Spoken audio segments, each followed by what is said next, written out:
What's up, guys? It's probably the RC guy, and today we are back with another episode of this NR-200 engine up inside of this F450, which is it's a project I'm loving. Definitely a head scratcher at every turn. So with that, I'm gonna get you right into it. I'm gonna give you a little bit of a description and of what I'm trying to do today. And then I'm going to put you on some time lapses, since you obviously don't need to see every moment of head scratching it takes to build one of these. I'm trying to be as informative as possible, but this is also just for fun, and definitely the first of many of these NR and twin engines that I want to do inside of different chassis. So this one for sure is a little bit of a head scratcher, but I think I have most of the major issues figured out, as you guys have seen in the other video. I'm going to flip you around. And we have the engine mounted. I actually ended up putting stiffer shocks in the front, so it's working real nice now. That there's no track bar on, so it's all right here. So if we center, see, we have no bind. There's a little bind there. It's actually catching the strut tower.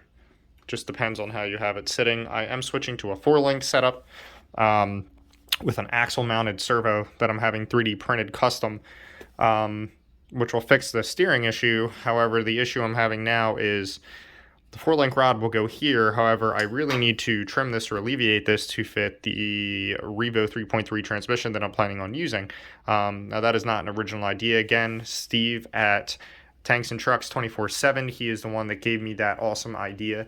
I'm also thinking about using a Stirling 3-speed transmission that I believe will fit right here pretty nice. I may have to make like one bracket or so, maybe a plate off of this main bracket to hold it, and then I'll be taking this out here, which is the original motor mount, and I'll be using a RC 4-wheel drive drop box to come down, and that will also fix the awkward axle angle here, because as you can see, it's a dog bone that comes out of here factory, but I believe it sends Chaos line, which is their like upgrade line, sells a regular U-joint that I can go here, and then I was going to use some an adjustable flex shaft from Stirling for the front.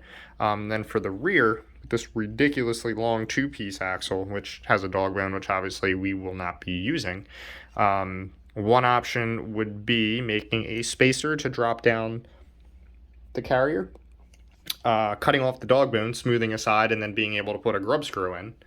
Or I found an upgraded telescoping axle for one of these guys. For when the guys, this is the Tamiya 14th scale semi, and when guys upgrade those and extend the frame, they sell this extended flex shaft, which I think will actually work perfect here. It'll also alleviate the hanger.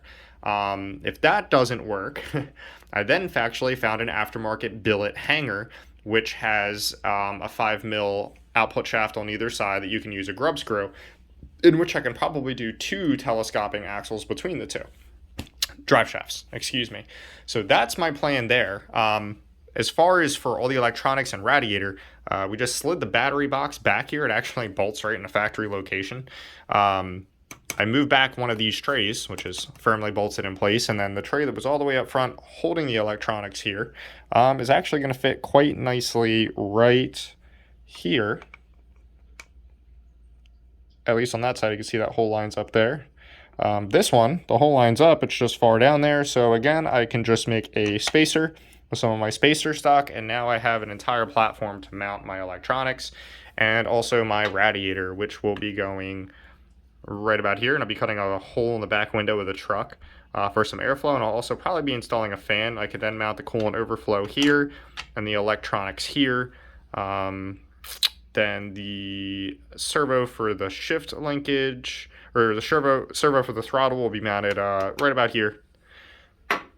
Right about here with a custom rod. I'll do a Z bend up to move the throttle, and then obviously the steering servo will be down here, which I'll get an extension to run back here, and all the wires will be cleaned up real sweet and nice. And then the only thing I have to figure out is the reverse for the transmission. If I decide to go with the Revo, if I decide to go with the Stirling, then I need, oh boy, I believe 3 servos.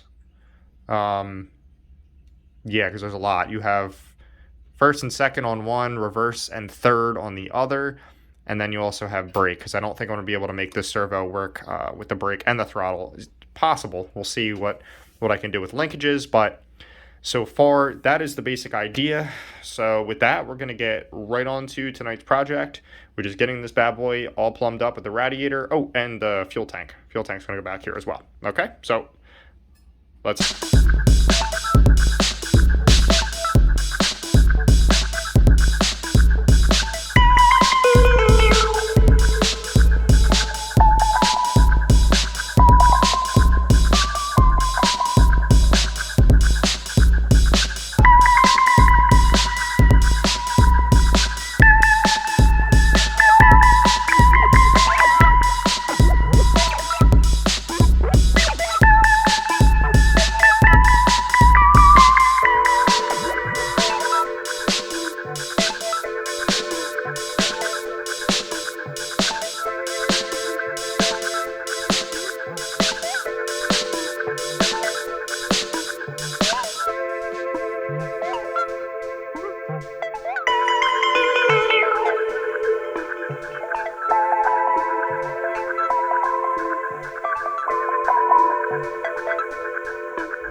And that is all the time we have for today. As you can see now, I have the coolant system done. The radiator is mounted, the lines are ran, the fuel tank is mounted, as well as the overflow. We moved the battery tray back, and we also made 2 plates there, reused 2 of the stock plates and repurposed them, the plastic plates, to mount everything in the back. Not shown in the video, I will be cutting a small hole in the back truck's windows, that way airflow will go in around the engine As it's driving, it'll go past the radiator and then back out of the cab. That should be sufficient airflow. And if it's not, we will add a fan with a temperature sensor, but we'll see how that goes first. So the next episode, we will have the wiring of the electronics. Now, I'm shooting this ending after some issues that had happened. So Stirling Kit is sending me a new ignition control module. Mine was, or glow plug igniter on board is really what it is. The ends on mine were bad, and they were broken, and they were not able to make a good contact with the glow plug. So I was unsuccessful in starting the engine. I am currently waiting on some parts to come in. They're also sending me a new starter motor, which was defective. So after those come in, we should have a fire up video. And then after that, we're just waiting on parts. We have to do the transmission still. We have to do most of the electronics, the servos. I'm still waiting on the axle mount servo bracket to come in with the 4-link. So far we made really good progress. I'm really happy with how it's coming out so far. And if you're new here, there is a whole build series, and there's 2 prior videos if you guys want to watch. So please hit the subscribe button if you love these awesome videos, and give me a like. I would really appreciate it. If you guys have any comments, anything you would do differently, or anything else you want to help with, just leave one down below. I appreciate you all, and we'll see you next time.